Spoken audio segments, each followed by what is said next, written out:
Hi friends, this coming Sunday will be a joyful time in the life of our congregation. It is Pledge Sunday, and that is something that keeps us aligned with one another and with the mission of this church, to support the church with our prayers, our presence, our gifts, our service, and our witness. That middle piece, our gifts, is our financial generosity.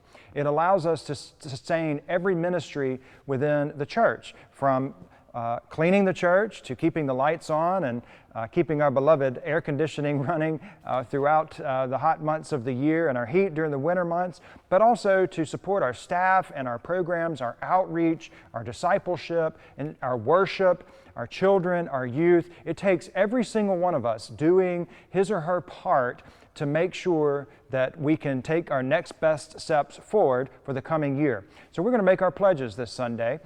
It'll be the final part of the Pathways series, and I'll be focusing on 4 steps along the pathway to giving that we can all take wherever we are on that journey. There's a step to take toward being an initial giver, taking that first step. If you've never given to the church, take a step forward and become an initial giver.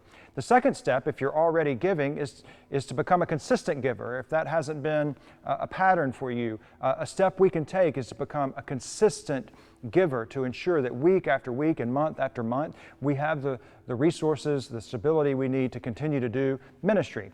The third part is to become a surrendered giver. Now that one is a little challenging.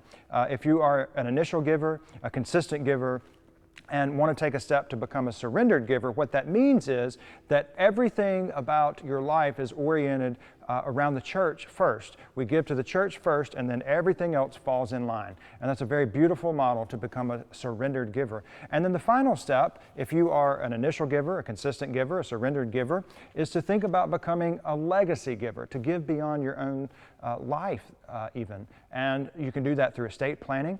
And we have some opportunities to think through that.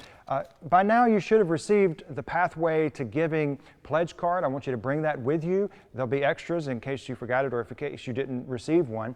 And instead of just pledging our money, we're also pledging our prayers, our presence, our gifts, our service, and our witness. Discipleship, stewardship is all encompassing. So we'll come forward, we'll drop those in the baskets, we'll give glory and honor to God as we take our next steps forward as a congregation. I look forward to what God has in store for us. I'll see you Sunday.